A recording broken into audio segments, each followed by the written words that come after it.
197페이지 갑니다. 그러나 야생식물을 작물화하지 못한 몇몇 경우는 아직도 이유를 설명하기 어렵다. 가장 어이없는 사실은 어떤 지역에서는 작물화되고 어떤 지역에서는 그렇지 못했던 이야기들의 경우다. 여기서 우리는 그 야생식물을 유용한 농작물로 개발하는 일에 실제로 가능하다는 것을 알 수 있다. 그렇다면 어째서 그 야생종이 다른 지역에서는 정물화되지 않았는지 의문을 품을 수밖에 없다. 이 알쏭달쏭한 문제의 전형적인 예는 아프리카에서 발견된다.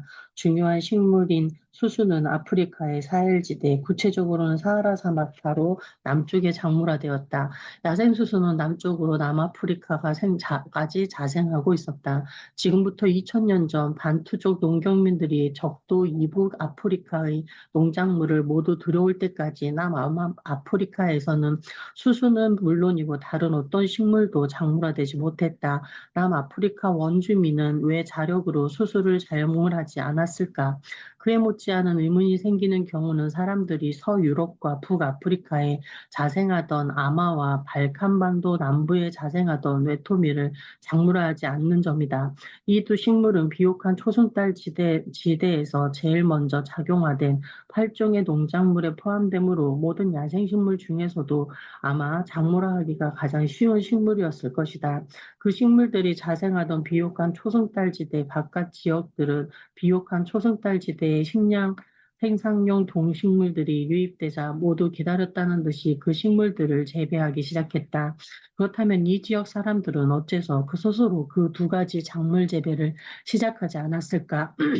마찬가지로 비옥한 초승달지대에서 가장 먼저 작물화된 과일, 4종은 모두 그것이 처음 작물화된 것으로 보이는 지중해 동부에서 훨씬 먼 곳까지 자생하고 있었다. 올리브, 포도, 무화과는 서쪽으로 이탈리아, 스페인, 서북 아프리카까지 분포했고 대추야자는 북아프리카 전역과 아라비아까지 뻗어나갔다. 이 4종은 야생 과일 중에서도 작물화가 가장 쉬웠음이 분명하다. 그런데 비옥한 초승달지대 바깥 사람들은 어쩌면 그것들을 작물화하지 못하고 지중해 동부에서 이미 작물화해 농작물로 도입하고 나서야 비로소 재배하기 시작했을까? 그 밖에도 이상적인 사례들은 식량 생산이 자발적으로 시작되지 않은 여러 지역으로 다른 곳에서 가까운 동종 식물들이 작물화되었는데도 그 지역에서는 작물화되지 못한 야생종들이 있었던 경우다. 예를 들면 한 명의 올리아 유로피아인 올리브의 일종은 지중해 동부에서 작물화되었다. 올리브는 그 밖에도 열대 아프리카와 남아프리카, 아시아 남부, 오스트레일리아와 동부지에 약 40종이 더 있다. 그중 일부는 올리아 유토피아와 가까운 동종 식물이지만 작물화된 것은 하나도 없다. 마찬가지로 야생 포도와 야생 사과도 각각 일종만이 유라시아에서 작물화되었다. 북아메리카에도 그 동족인 야생 포도와 사과가 많아서 그중 일부는 현대에 와서 유럽산 야생 사과를 개량할 목적으로 교배되기도 했다. 그렇다면 어째서 아메리카 원주민은 이렇게 유용한 것이 분명한 포도와 사과를 자력으로 작물화하지 않았을까? 이 같은 예들은 끝도 없이 많다. 그러나 이러한 논의에는 치명적인 결함이 있다. 식물의 작물화는 수렵체짐이 한 가지 식물만 작물화하고 그 밖에는 아무 변화도 없이 유랑 생활을 계속하는 식으로 하는 것이 아니기 때문이다. 가령 북아메리카의 인디언 수립 채집이 정착해 야생 사과를 지배하기만 했다면 그것은 곧 기막힌 농작물로 진화했을 것이라고 가정해보자. 그러나 유랑용 수렵 채집민이 전통적인 생활 방식을 버리고촌락에 정착해 사과 가수원을 가꾸기 시작하려면 먼저 가축화 작물화할 수 있는 야생 동물이 많아서 정주영의 식량 생산 생활이 채집 생활에 대해 경쟁력을 가질 정도로 되어야 했다. 토스 못 찾았어요. 몇 페이지인지. 209페이지 될 거예요. 언니 책으로. 209페이지 하나, 둘, 세 번째, 그러니까 요컨대 어떤 한 지역의 전체 식물군에서 작물화 가능성을 어떻게 평가해야 할까? 219페이지하고 209페이지. 아, 잠깐만. 찾으셨어요? 가정 먼저 다른 분 읽을까요? 네네. 다른 분 먼저. 응. 네. 요컨대 어떤 한 지역의 전체 식물군에서 작물화의 가능성은 어떻게 평가해야 할까? 예를 들어 아메리카 원주민들이 북아메리카의 사과를 작물화하지 못했던 진짜 문제는 인디언들이었을까, 사과였을까? 이 질문에 대답하기 위해서 이제부터 독립적인 작물화의 중심지 중에서 서로 극단적인 대조를 보이는 세 지역을 비교해 보기로 하자. 앞에서도 보았듯이 그 셋 중에 한 곳인 비옥한 초승달 지대는 아마도 세계에서 식량 생산이 가장 앞섰던 중심지일 것이다. 그것은 또한 현대 세계의 주요 농작물 몇 가지와 주요 가축의 대부분이 발원된 지역이기도 했다. 그 밖의 두 지역은 뉴기니와 미국 동부이다. 두 지역 다 토종 식물을 작물화하기는 했지만 그 종류는 극히 적었다. 그 중에서 세계적인 중요성을 갖게 된 곳은 한 군데뿐이었으므로 거기서 나온 식량으로는 비옥한 초승달 지대에서와 같이 인간의 기술 및 정치적 조직의 강범위한 발전을 뒷받침할 수 없었다. 이러한 비교를 통하여 우리는 다음과 같은 질문을 던져볼 수 있다. 과연 비옥한 초승달 지대의 식물군과 환경은 유기니와 미국 동부에 비하여 명백한 이점들을 가지고 있었을까? 비옥한 초승달지대 식물군의 이점. 인류사에서 핵심적인 사실 한 가지는 비옥한 초승달지대 지도에서 그 부분에 고지됐다가 초승달 모양으로 생겼기 때문에 그렇게 불린다. 라고 알려진 서남아시아의 한 지역이 일찍부터 중요성을 띠었다는 점이다. 그 지역은 도시, 문자, 제국, 그리고 우리가 좋든 싫든 문명이라고 부르는 것에 이르기까지 일련의 발전이 가장 먼저 일어났던 것으로 보인다. 그 모든 발전이 차례로 이루어질 수 있었던 것은 우선 인구가 조밀했고 잉여 식량을 비축할 수 있었고 농작물 재배 및 가축 사육의 형태로 시작된 식량 생산 덕분에 농경에 종사하지 않는 전문가들도 먹여 살릴 수 있었기 때문이었다. 그러나 비옥한 초승달 지대에서 일어난 변화 중에서도 시기적으로 가장 앞섰던 것은 바로 식량 생산이었다. 그러므로 현대 세계의 기원을 이해하기 위해서는 어째서 비옥한 초승달 지대에서는 동식물의 가축과 작물화가 그렇게 빨랐느냐 하는 문제부터 해결해야 한다. 다행히도 비옥한 초승달 지대는 농업의 발생과 관련하여 지구상에서 가장 많은 연구가 이루어지고 가장 잘 이해할 수 있게 된 지역이다. 비옥한 초승달 지대나 그 인근에서 작물화된 농작물들에 대해서는 대부분 그 야생 조상 식물이 밝혀졌다. 유전자 및 염색체 연구를 통하여 각 야생 식물과 농작물 간의 가까운 관계가 증명되었고 자생하는 분포 지역과 작물화 과정에서 일어난 변화들도 밝혀져서 많은 경우에는 유전자 하나하나에 대해서까지 자세히 알게 되었다. 그러한 변화들은 지층에 차곡차곡 쌓여 있는 고고학적 기록에서 관찰할 수 있고 작물화의 대략적인 장소나 시간도 알려져 있다. 물론 다른 지역, 특히 중국과 같은 곳에도 작물화가 빨리 이루어지게 된 여러 가지 이점들이 있었다는 사실을 부정하는 것은 아니지만 그와 같은 이점이나 그 덕분에 개발된 농작물들을 훨씬 더 상세하게 확인할 수 있는 곳이 바로 비옥한 초승달 지대이다. 비옥한 초승달 지대의 한 가지 이점은 그 지역이 겨울은 온난 다습하며 여름은 길고 덥고 건조한 이른바 지중해성 기후대에 속한다는 점이다. 그 같은 기후는 긴 건조기에도 살아남았다가 다시 비가 내리면 재빨리 성장을 재개할 수 있는 식물종을 선택한다. 비옥한 초승달지대의 많은 식물, 특히 곡류와 콩류는 인간에게 유용한 방향으로 적응했다. 한 해살이 식물이어서 건조기가 오면 식물 자체는 말라 죽어 버리는 것이다. 한 해살이 식물은 1년밖에 못 살기 때문에 초본의 크기가 작을 수밖에 없다. 그 대신 큰 종자를 만드는 데 많은 에너지를 투자하는 경우가 많다. 이 종자들은 건조기 동안 휴면기에 들어갔다가 비가 내리면 발아한다. 그러므로 한해살이 식물은 나무나 관목처럼 먹을 수도 없는 목질이나 섬유질의 줄기를 만들기 위해 낭비하는 에너지가 거의 없다. 특히 종자가 큰 한해살이 곡류와 콩류의 종자는 인간이 먹을 수 있다. 이 두 가지는 현대의 주요 12종 작물의 6종이나 포함되어 있다. 그와 반대로 숲 근처에 사는 사람들이 창밖을 내다볼 때 보이는 식물종은 대개 나무나 관목이다. 그 대부분은 줄기를 먹을 수도 없거니와 먹을 수 있는 종자를 만드는 데 사용하는 에너지도 훨씬 적다.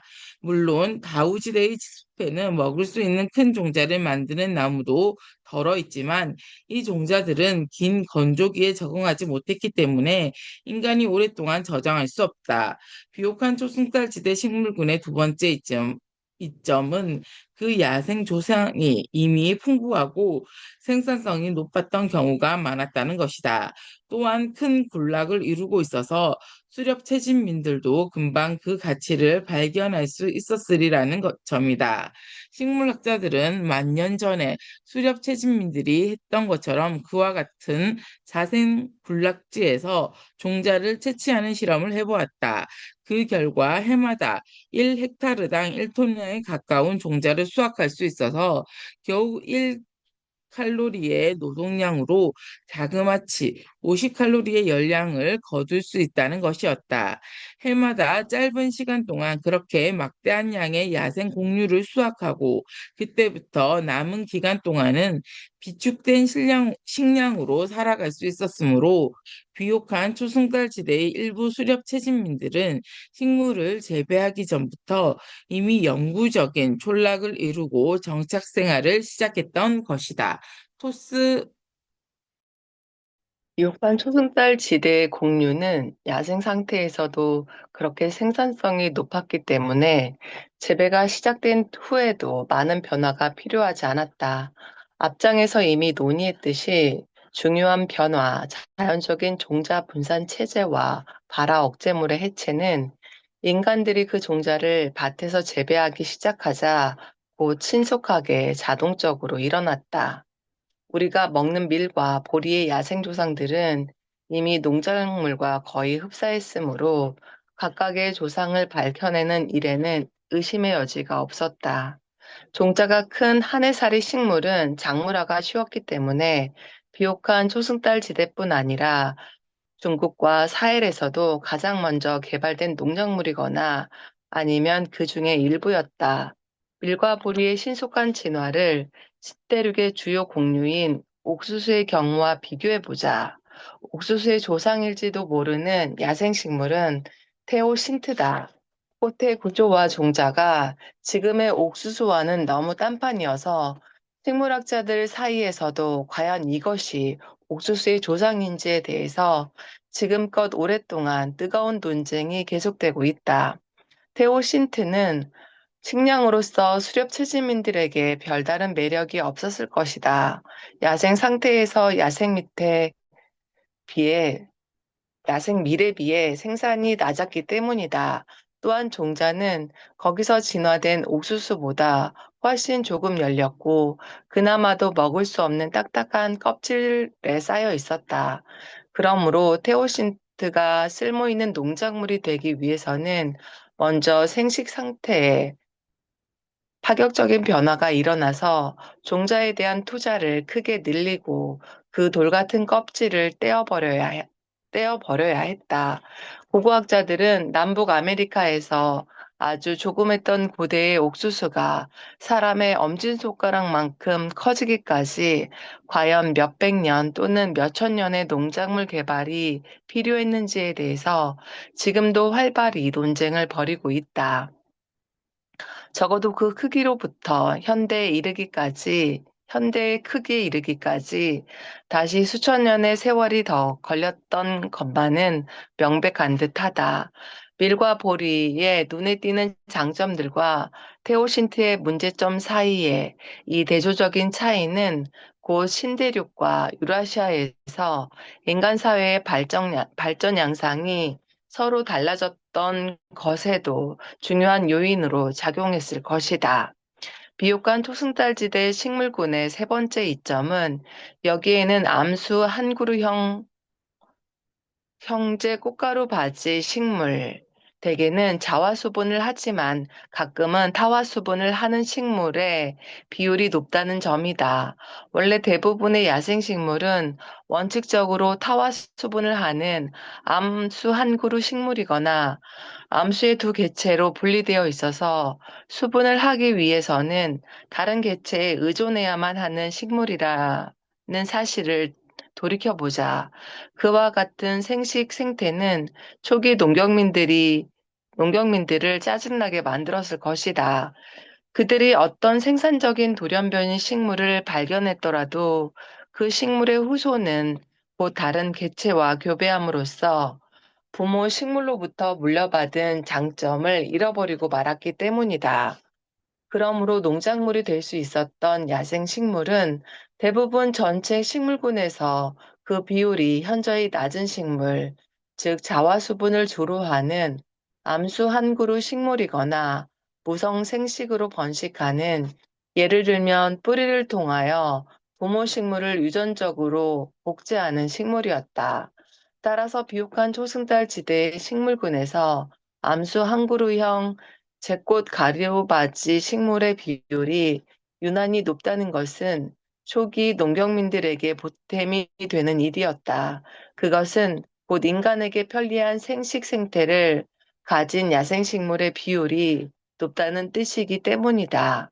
또한 제꽃 가루바지 식물은 이따금씩 타화 수분을 하기도 한다. 거기서 새로운 변종들이 생겨 선택폭이 넓어진다는 점에서도 초기 농경민들에게 편리했다.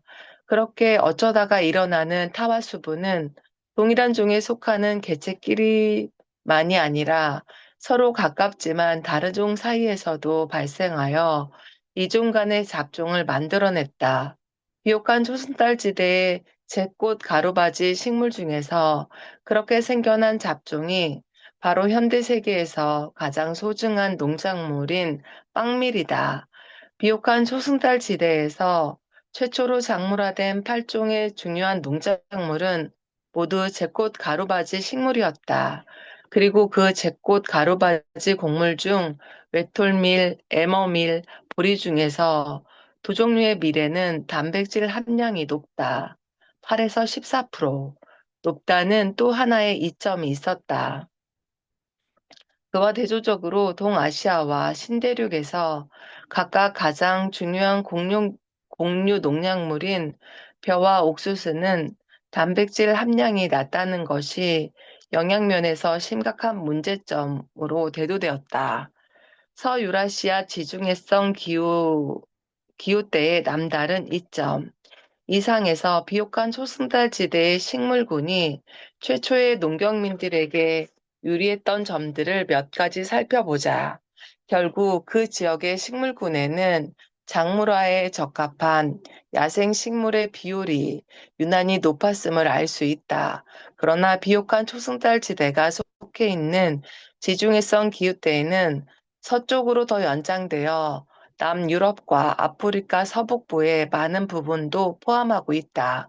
그리고 세계에서 그와 유사한 지중해성 기후를 가진 곳이 네 군데나 더 있다. 캘리포니아, 칠레, 오스트레일리아 서남부, 남아프리카 공화국 등이다. 그러나 이들 지중해성 기후 지역에서는 비옥한 초승달 지대와 앞을 다투어 식량 생산이 일찍 시작되기는커녕 아예 토착적인 농업을 시작하지도 못했다. 그렇다면 과연 서유라시아의 이 지중해성 기후대에는 어떤 남다른 이점들이 있었을까? 토스.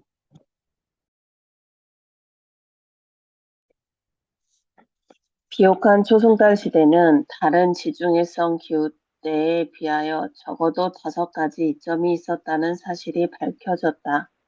첫째, 서유라시아에는 세계에서 가장 넓은 지중해성 기후대가 있다. 따라서 그보다 작은 오스트레일리아 서남부나 칠레의 지중해성 기후대에 비하여 야생 동식물도 다양하다. 둘째, 지중해성 기후대 중에서도 서유라시아는 계절별, 연도별 기후 변화가 가장 큰 지역이다. 그러한 변화 때문에 그곳의 식물군도 진화하여 한 해살이 식물의 비율이 유난히 커졌다. 종의 다양성과 한 해살이 식물의 높은 비율이라는 이 두 가지 요인이 합쳐져서 결국 서유라시아의 지중해성 기후대에서 가장 다양한 한 해살이 식물을 볼 수 있는 것이다. 그렇게 식물이 풍부하다는 것이 인류에게 어떤 의미가 있었는지는 지리학자인 마코 블룸너가 연구한 야생벽과 식물의 분포 상황을 보면 더욱 분명해진다. 블룸너는 세계에 존재하는 수천 종의 야생벽과 식물 중에서 종자가 가장 큰 56종을 가려내어 알림표를 작성했다. 자연이 주는 최고의 선물이라고 할 수 있는 이 종들은 모두 벽과 식물의 중간값에 해당하는 동자보다 적어도 10배 이상 무거운 종자를 가진 것들이었다. 그런데 사실상 그 모두의 원산지는 바로 지중해성 기후대이거나 그 밖에도 계절에 따라 건조해지는 환경들이다. 더 나아가 이 식물들은 비옥한 초승달 지대를 비롯하여 유라시아의 지중해성 기후대에 속하는 몇 지역에 집중적으로 몰려 있어 그곳의 초기 농경민들은 선택의 폭이 엄청나게 넓었던 셈이다. 세계적으로 가장 훌륭한 56종의 벽과 식물 중에서 자그마치 32종을 독차지하고 있었으니 말이다. 특히 비옥한 초승달 지대의 최초의 중요 농작물 속에 포함되어 있던 보리와 에머밀은 그 56종 중에서도 종작 크기가 각각의 3위와 13위를 차지했다. 그와 대조적으로 칠레의 지중해성 기후대에는 그 같은 우수종이 2종밖에 없었고 캘리포니아와 남아프리카에서는 각각 1종씩 그리고 오스트레일리아 서남부에는 아예 전무했다. 이 사실 하나만 보더라도 인류사의 흐름을 설명하는 일이 크게 진척된 셈이다. 비옥한 초승달지대의 지중해성 기후대가 가진 세 번째 이점은 짧은 거리 안에서도 고도 및 지형 변동이 심하다는 점이다. 이곳에는 지구상에서 가장 낮은 지점, 사해도 있지만 테헤란 인근에서는 해발 5,600m에 달하는 산맥, 엘브루즈 산맥도 있다. 그와 같이 고도의 변동이 심하면 환경도 다양해져서 농작물의 잠재적인 조상인 야생식물도 매우 다양해진다. 산맥 부근의 저지대에는 강과 범람원과 사막이 있어서 관계농업이 적합하다. 그와 대조적으로 오스트레일리아 서남부의 지중해성 기후대는 물론이고 그보다도 정도가 덜하지만 남아프리카 공화국과 서유럽의 지중해성 기후대도 고도, 생식지, 지형의 변화가 적다. 비옥한 초승달 지대의 고도차가 심하다는 것은 고수확기가 제각각이었다는 뜻이다. 높은 고도에서 자라는 식물은 낮은 고도에서 자라는 식물에 비해 종자가 늦게 생산했다. 그래서 수렵 채집민들은 곡물이 익는 속도에 따라 산비탈을 올라가면서 수확할 수 있었다. 고도가 일정한 곳에서 자라 모든 곡물이 한꺼번에 연그는 바람에 수확기가 집중되어 쩔쩔매는 일이 없었던 것이다. 그러다 재배가 시작되자 산빛달에서 자라면서 불규칙한 비에 의존했던 야생 공유의 종자를 최초의 농경민들이 가져다가 물이 풍부한 하천 유역에 심는 것은 간단한 일이었다. 그곳에서는 식물이 더욱 안정적으로 자라며 강우량에도 덜 의존했기 때문이다. 비옥한 초승달 지대가 짧은 거리 안에서도 생태학적으로 다양했던 것은 네 번째 이점과도 관계가 있었다. 그것은 소중한 농작물의 야생조상뿐 아니라 가축화된 대형 포유류의 야생조장도 풍부했다는 점이다. 캘리포니아, 칠레, 오스트레일리아 서남부, 남아프리카 북극 등지의 지중해성 기후대에는 가축화하기에 적합한 야생 포유류의 수가 적거나 아예 없었다. 그와 대조적으로 비옥한 초승달 지대에는 대형 포유류인 염소, 양, 돼지, 소가 매우 일찍부터 가축화되었다. 개를 제외한다면 이 사종은 전 세계를 통틀어 가장 먼저 가축화된 동물이었을 가능성이 많다. 오늘날에도 그 사종의 동물은 전 세계에 가축화된 포유류 중에서 가장 중요한 5종에 포함된다. 그러나 그들의 야생 조상이 가장 많이 분포했던 지역은 비옥한 초승달 지대 안에서도 각각 조금씩 달라서 그 사종은 각각 다른 곳에서 가축화되었다. 양은 아마 중부였을 것이고, 염소는 고도가 높은 동부의 이란 자크로스 산맥이나 서남부 레반트 지역, 지중해 동부 연안의 시리아, 레바논, 이스라엘 등, 돼지는 중북부, 소는 아나톨리아를 포함하는 서부였을 것이다. 이 사종의 야생 조상이 많았던 지역은 그렇게 각각 달랐지만 그들은 모두 충분히 가까운 곳에 살았으므로 일단 가축화된 후에는 한 지역에서 다른 지역으로 쉽게 옮길 수 있었고, 따라서 결국 사종 모두 비옥한 초승달 지대 전역에 퍼졌다. 비옥한 초승달 지대의 농업은 초기에 작물화한 8종의 식물, 즉 창시작물, 그 지역에 또 어쩌면 전 세계의 농업을 창시한 작물이므로 과 함께 시작되었다. 그 8종의 작물은 곡류인 에머밀, 외톨밀, 보리와 곡류인 렌즈콩, 완두콩, 병아리콩, 쓴살갈퀴, 작두의 식물, 그리고 섬유작물인 아마였다. 8종 중에서 비옥한 초승달 지대와 아나톨리아 밖에서도 널리 자생하는 식물은 아마와 보리 두 가지뿐이다. 창시 작물 중에서 이 종의 분포 지역이 매우 좁아서 병아리콩은 터키 동남부에 국한되었고 에머밀은 비옥한 초승달 지대에만 국한되었다. 비옥한 초승달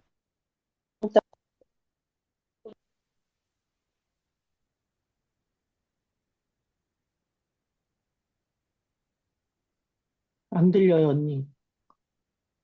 물화시킨